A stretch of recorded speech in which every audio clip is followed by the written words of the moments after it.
Ma'arif madaniyat uchur xazinasiga xush kelibsiz. Internet to'rida yuqori saviyalik o'qituvchilarimiz bilan chet el tili o'rganish orzusidagilarni tarbiyalab kelmoqdamiz. Dunyoning har qaysi joylaridan maslahatga muhtoj Turkiya, Qibris, Saudiya, Yevropa universitetlarida haqsiz yoki o'qish yordam puli bilan arzon o'qish orzusidagilarning kasb va universitet tanlash, to'g'ri tizimli universitet o'qiy olishiga kafolatlik qilamiz. Maslahat va tafsilot uchun har yil 5dan boshlab aloqa adreslarimizga uchur qilgaysizlar. Xazinam to'rt til tarbiyalash va oliy ma'arif maslahat markazi. Xo'sh, amsam shu bugungi darsimizdanki sizlar bilmasanglar bo'lmaydigan bir grammatik nuqtasi bor. Sizlar shu grammatik nuqtasini tushunib olsanglar, bo'ldi bugungi darsdan yaqqanini tushunib o'tamiz. Oke, qaranglar. Ingliz tilida bola bu deganni, masalan, o'zimizga yaqin narsani deymiz this. Tushunami? Mana. Okay, this. Tushunami? This. Bo'lsa buni uchinchi birlik shunaqa is, this is, bu bo'lsa sizning your book. Odatda oxir bir to chekdan oxirlashi jumlalar shunami? Demakchi this is your book. Bu bo'lsa nima? Sizning kitobingiz. Bu nima desam oddiy bir bayon jumla bo'ldi ingliz tilida. Tushunamizmi? Okay, oddiy bir bayon jumla. Endi bu oddiy bayon jumlani savolga aylantiramiz. Savolga aylantirsa qanday aylanda? Kimda boqadi? Anyone? Qanday qilamiz sizlarcha o'yinni beringlar. Savolga aylantirsa qanday qilamiz shuni savolga? Demakchi bu sizning kitobingizmi? Keyinigimi? Ketib qo'yamiz ya. Aha, qanday qilamiz? Okay, intayin oddiy. Qanday qilamiz? Bu shu is mushariki BP ile, ya'ni is bo'lsa degan BP lerini oldiga shundoq bilan o'tkazib qo'ysak, bu nima bo'ldi? Savol jumla bo'ldi. Savol jumlaning keyinida nima bo'ldi? Bir tal so'roq belgisi bo'ldi. Onundan keyin jumlaning birinchi harfi qanday qilindi? Cho'ng yoziladi. Okay, yana qaranglar savoldoshlar. Endi bu yerga nima? It, u narsa yoki hayvonlar qilmish. It bo'lsa, okay, keyinchi my cat. Endi u bo'lsa mening nimam mushkim. Endi mana sholalarni qilsaqchi. Asan BP'ni fishdan oldiga chiqib o'tamiz. Qanday? Is'dan oldiga chiqib o'tsangiz, is it my cat? Voy bu mening mushkummi? Okay, deganda. Qaranglar, you might. Okay, mana savollarni qilsaqanda you might. Okay. BP ile oldirib bo'ldi emasmi? Buningga you ga mas qilgan BP ile are demakchi. Are you Mike? Siz Mike ma? Asl shaklima you are Mike. Siz bo'lsangiz Mike. And BP ni aytib qo'ysak nima? Are you Mike? Shunami? Desa yes dema. Yes I am. Okay, men sure. Demak, endi to'liq shakli buningki bolalar. Yes I am Mike. Shunami? Hamda yes I am Mike degandan keyin Mike hamda birinchi jumla are you Mike da chiqib bo'ldi. Chiqib bo'lgandan keyin ingliz tilining grammatik qoidasida hamda birinchi jumla chiqib bo'lganda ikkinchi jumla qanday qilish bo'lmaydi? Qaydlash, xatli bo'lmaydi. Shunga yes I am Mike qarab ketib yes I am lam qanday qildi? Qilib qoldi. Xo'sh, Shamsa, shu excuse me degan tekstimizni hozir bizningki bir karton film qo'yildi. Shuni naytdi quloqni ding tutib bir anlagandan tekstni bir tushuntirib o'tay, ha. Lesson 1. Excuse me. Listen to the tape, then answer this question. Whose handbag is it? Excuse me. Yes? Is this your handbag? Pardon? Is this your handbag? Yes, it is. Thank you very much. Okay, hamsa anlab oldinglar bolalar? Okay, hamda yana bir savol bor. Okay. Whose handbag is that? Okay, is this? Is it? Hamda u so'mka zari chimdan. Aslancha chimdan da so'mka. Kimningki? Javobini ham shu bizningki avditalning imtiyoz qaytirish nimasiga yo'llanma, ha? Hozir javobi deyilmaydi ma'noda. Okay.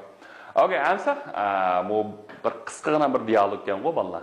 Bu dialog hamda bu nima desam? Excuse me. Excuse me degan nima? Voy, kechiring. Avar qildigan bo'ldim. Demakchi takalluf so'zi, shunami? Demakchi to'nimagan odamni chaqirganda, shuni diqtin tatganda, bir undan savol so'ramoqchi bo'lganda, nima deymiz? Excuse me, shunami? Desa yes. Nimaga gapingiz bor-ku? Actually, excuse me deb to'g'ri ayol kishi, shunami? Yes. Voy, nima deytingiz? Nimaga gapingiz bor-ku? Shunami? Yes. Desa, is this your handbag? Okay. Nima degan gap? Is this your handbag? Bu sizning qo'l sumkangizmi? Asl shakli this is your handbag. To'liq shaklda bu sizning qo'l sumkangiz. Bu savolga aylantirganda shu BP'ni shalloqdan oldiga o'tkazib o'tdik. Savolga aylandi. Oson. Nima degan oson? Oson bo'ladimi, qiyinchiroq bo'ladimi bolalar? Ammo ingliz tili intayin oson. Azraqlam qonuniyatini bilib olsangiz. Okay, is this your handbag? Nima? Bu sizning qo'l sumkangizmi desa? Pardon? Anlayapmabdi-da. Anlayamagan qo'y. Nima dedingiz? Nima? Shunami? Pardon? Is this your handbag? Okay, bu sizning qo'l sumkangizmi? Desa, yes it is. Demakchi yes it is my handbag. Ana yerga my handbag birinchi jumla chiqib bo'ldi, ikkinchi jumla qaytlash bo'lamdi? Bo'lmaydi. Shunga yes it is lan bo'ldi. Shu. Demakchi shu mening qo'l sumkam. Okay, thank you very much. Thank you very much. Voy sizga ko'pdan ko'p rahmat. Albatta sumkasini tepmagan ekan. Okay, qanday qildi? Rahmat degan. Thank you very much. Okay. Aniq sağlaşlar. Mushu sizlarningki kitobda so'zlikningki keyinida mush har xil harflar bor. Harfdan keyinini to'g'ri chekib qo'yib qo'ydi. Bu nimalarni ifodalaydi desanlar? Xuddi masalan mana noun degan ism shunami? Ismni keyiniga mush n harfi bir to'g'ri chekib qo'yib qisqartirish. Bu qisqartish abbreviation deymiz-ku. Xuddi masalan Xinjiang Uyg'ur Abdunum rayoni deganda SHUR, BDT deganning masalan badan do'ppiq toz degandeklamku qisqartilish. Shunami? Birlashgan Davlatlar Tashkiloti qo'yamda. Shuni o'xshash ham ingliz tilida qisqartirdi. Birinchisi mush n chek to'qqasa bu nima? Ism so'z turkumiga tayyor. Demakchi narsalarning ismi. U bu ism bilsan-ku, noun. Okay. Aniqda v bir chek to'qqasa verb. Bu degani nima? Fe'l. Okay, bu hisobda fe'l bo'ldi. Verb. Okay. And adj. Okay. ADJ, sorry. J da o'qiymiz ana. Okay, bu nima? Adjective. Adjective degan nima? Sifat. Egiz paqa o'riq semiz, chiroyli, sat degan shu adjective. Okay, endi keyingi marsan adverb. Adverb degan ravish. Ravish bo'lsa desanlar. Shu nihoyatda go'zal, azroq go'zal emas degandek shu sifatning darajasini kemayib boshirib boqadi shu ravish adverb. ADV bo'lsa pronoun. Okay. Ana pronoun degan almash. Almash masalan nima? Ablajon bo'lsa bir o'qituvchi. Endi I am a teacher. Men bo'lsam bir o'qituvchi. Demak, shimishada I birinchi shaxs almash bo'lib keladi. Bir odam ismlarning o'rnini almashtirgani pronoun deymiz, ha? Yana preposition, okay? Ana preposition degan so'z oldi qo'shiluvchilar. Okay, so'z oldi qo'shiluvchilar. And conjunction degancha bog'lovchilar, okay? Bog'lovchilar deganimiz hamda. Masalan and va bilan ham shunami? Boshlarni deymiz. Okay. Ondan keyin intan yana bir muhim hukm demaysanlar numbers. Okay, ingliz sanat. 10 sanay olamsizlar? Bugun 10 san saqlan bo'ldi. Okay, 10 san saqlan bo'ldi. Okay, men sanab baqinglar. Men ekranda mushu 0 dan tortib 9 gacha rasm bor. 10 ni qetib qo'yinglar bo'pti. Okay, sanab baqinglar. Okay, men 0 nim deymiz. 0 yoki O telefon numeri qanda O deb o'qiymiz. Okay. 1 2 3 4 5 6 7 8 9 10. Okay, now yaxshi. 0 1 2 3 4 5 6 7 8 9 10. All right. Андақта бұның езілішін үстін астыға бір қара бақайды.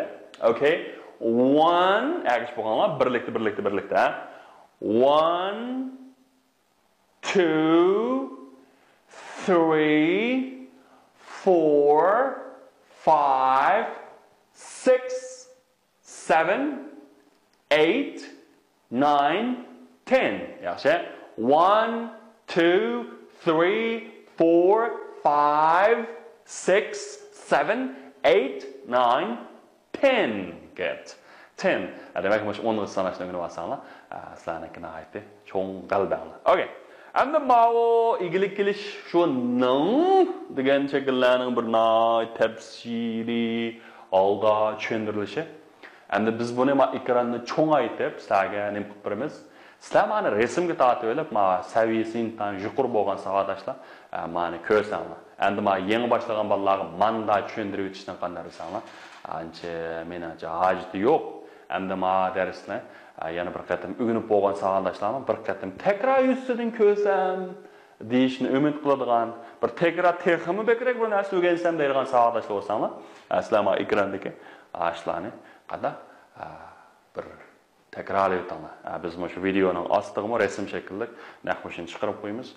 O'zinglar bir ko'rib olsanglar, tushunishlik bolalar. Chunki bu darslarni kerak tushuntiramiz, bu hozir qolajaq tushunolmaydi. Okay.